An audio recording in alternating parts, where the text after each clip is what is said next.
Like a lot of people, I've been waiting for Red Dead Redemption 2 for 8 freaking years. There is no video game I've been more excited to play. The first Red Dead Redemption game basically consumed my life during the summer of 2010. It was one of those games where you start playing it and you glance at the clock moments later and somehow 3 hours have magically disappeared. If you're not familiar with the game, just think Wild West Grand Theft Auto. Just replace cars with horses and prostitutes with classier prostitutes. And I've been waiting for this sequel not just because the first game is one of my all-time favorites, but also because I know I can count on Rockstar Games, the developer, to deliver a product that's not filled with social justice messaging and other political propaganda that's plagued some of my other favorite franchises in recent years. In the latest Mass Effect game, for example, I'll never forget how painful the dialogue was when I brought a new alien into my crew. He comments how he feels uncomfortable among foreign beings, and your dialogue option is to lecture him for his bigotry. It feels strange to stay with the others.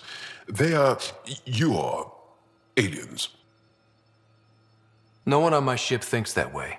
We're a team. Oh, I was talking about my discomfort with your living arrangements, not about any prejudice I harbor. Last year's Call of Duty installment was set in World War II, but in the name of social justice, there were black female Nazis running all throughout the multiplayer matches. The developers said this was done for the sake of inclusiveness, so all the little black girls playing this game will know that they too can one day grow up to fight for the Reich, or something like that. The next Battlefield installment releases next week, and over the summer it faced backlash for the decision to force women into the theater of World War II combat. Responding to the backlash, a spokesman for the publisher called the critics uneducated and urged them to accept it or don't buy the game. I'm sure many potential players will happily oblige, and the game maker will be left with a bunch of angry feminists who will complain anyhow, because of course equality on the battlefield means women get shot too, and such scenes will be criticized, not celebrated. So enter Red Dead Redemption 2, a probable antidote to this sort of nonsense infecting video games, a refreshing middle finger to the trend of political correctness within the industry. After all, this is the studio that brought you famous scenes like soliciting a prostitute's services and then killing her with a rocket launcher to recoup your money. There's an achievement in the first Redemption game that directs you to kidnap a prostitute from the brothel, hog-tie her, place her on the train tracks, and then watch the train make her explode. And you have to watch it too, otherwise you don't get the achievement. Legendary. And Redemption 2 mostly delivers on that prospect. The game is going to show you outrageous, offensive,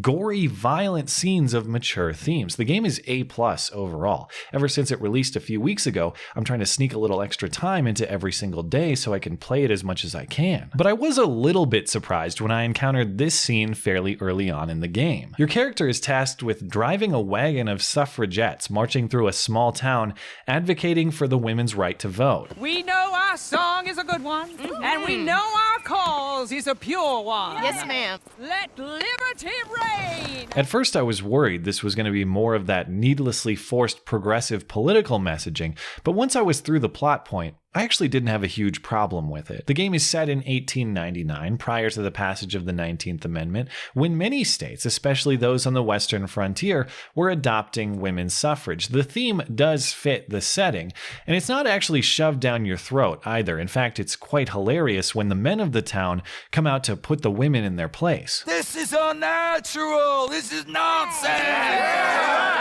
Fair, equal, and free, just as the Founding Fathers intended. Founding Fathers, not founding mothers, you silly old goat! The game doesn't make these suffragettes look universally good, or uncriticized, or unopposed, and it certainly doesn't make them untouchable either. As I was playing, I was more interested in hunting rare animals to make some of those sweet outfits, so after this scene, I just moved on. But it turns out other players had some unfinished business with these suffragettes. The great thing about the open world settings that have made Rockstar the gold standard and so influential in the video games world is the freedom they afford the player. Indeed, at the heart of this game is the honor rating of your character, which changes based on whether you treat people nicely or not so nicely. Almost every person in the environment can be interacted with, meaning they can be spoken with pleasantly, or shot brutally in cold blood, and a variety of things in between. And of course, these suffragettes are no exception. A little later in the game, you encounter another one of these women politicking on the streets of a New Orleans-like urban center. What do you think about women's suffrage? Women voting? Sure, why not? Thank you, sir. You are a true progressive. Anyone dumb enough to want to vote, I say go for it. Oh, a cynic.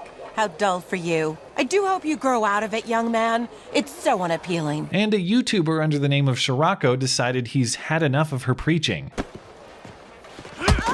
And don't even pretend like you didn't laugh, because pretty much everybody did. That video is creeping on 2 million views and tens of thousands of upvotes. Scenes like that are exactly why people love Rockstar games, and exactly why this particular game is one of the biggest entertainment releases in history. Scirocco didn't stop there either. He hogtied the suffragette and dropped her into a mine shaft. Have fun now. He shot her in the face and fed her body to pigs. He fed her to an alligator too. And he recreated that scene from the first game and let the train take care of her. Now, of course, abuse of an NPC is bound to upset other NPCs. Notably this author, Emmanuel Myberg over at Motherboard, Vice News' tech platform, who is outraged that players are excited to attack and kill feminists in the game. And not only that, but people are making horrible, misogynistic comments on that video that cut against feminist dogma. In other words, people are free to enjoy video games as they please, and people who enjoy viewing video game content are free to comment as they please, but this is an outrage, and it must be stopped. Myberg continues to say it's disturbing that the punching video found such a rabid audience so quickly. I actually think what's disturbing is the fact that YouTube chose to placate this type of outrage culture and bullying of other people's enjoyment, at least temporarily. In response to Myberg's article, YouTube actually suspended the entire channel associated with the punching video, not just removing the particular video in question. After backlash, YouTube's head of gaming Ryan Wyatt tweeted, quote, "Sometimes we make mistakes, which is why we have multiple escalation paths for reviewers to raise tough decisions, and we give creators the right to appeal. The reviewer will be educated on this outcome and how to avoid repeating this mistake." The channel was quickly restored, but curiously, as of this recording, the train video is still age restricted, but none of the others. I guess you need to be 18 to watch her get hit by a train, but shot in the face and fed to pigs or an alligator, that's just good, wholesome family entertainment, according to YouTube. At the heart of this so-called controversy are fundamental misrepresentations of what both this game in particular and the concept of equality, the supposed goal of the feminist ideology, are all about. The author writes that Rockstar deliberately chose to put violence against the suffragettes in the game. More accurately, the developer chose to put violence against anybody in the game. There's a disabled veteran recurring character in the game. You can abuse him, but nobody's outraged. There are slaves in the game. You can abuse them, but nobody's outraged. And there are potentially distasteful characters you can abuse in the game as well. In fact, the same YouTube channel has videos beating up a Hitler character, even capturing Klan members at a cross burning and giving them the same train treatment. The implication that this game somehow encourages or incentivizes violence against women in particular is just untrue. It's even inconsistent with those suffragette clips in question. Notice when you watch them, the law is after the player, trying to gun him down for his crimes. The game will try to make you pay for your abuse of this woman, and the same goes for any abuse of any random character in the environment. The Motherboard author also links this video game violence to real-life violence without any serious evidence, just a lazy, cherry-picked recent news story that doesn't even support his conclusion. He writes, "I don't think video games alone can be blamed for real-world violence, but they are a part of our cultural infrastructure that allows someone to roleplay as an anti-feminist murderer, a very real ongoing problem in the real world.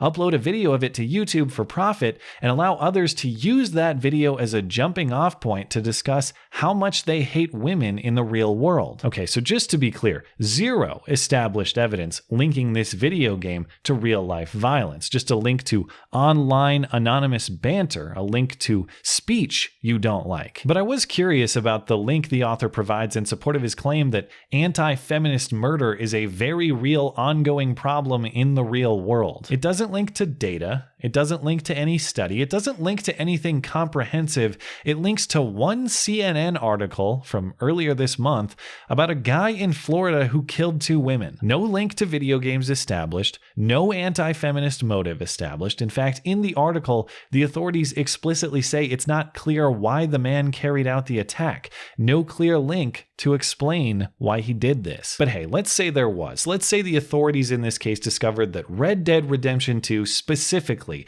inspired this guy to commit this crime. It's the sole reason that he did it. Is the answer then to police and censor the enjoyment of this game for the millions of the rest of us who play it and lead productive, healthy lives? Equality, the stated goal of feminist ideology, means both equal positives and equal negatives. In the context of a video game, if it means inclusion in that game, it means both the upsides and the downsides of existing in that world. If you're arguing to include women in a video game, but give them special treatment that makes them immune to the harshness of that world, it's you who thinks they need protection, not the rest of us. It's you who views them as second class, not the rest of us. It's you who views them as inferior and therefore in need of that special protection, not the rest of us. And speaking of context, remember what we're actually talking about here: protecting virtual women, being a virtual ally, combating virtual plight, virtual virtue signaling. Really, if this is a real issue facing our society, how fictional women are treated, isn't the implication that real women in the real world are probably doing just fine? If you don't like that fictional world, fine. Stop playing it. Stop watching it, but don't police my enjoyment of it. Better yet, start your own video game development company and influence video games culture that way. Make a game called Women Respecter. Make it a male feminist simulator. Don't bitch about Rockstar. Show Rockstar how it's done.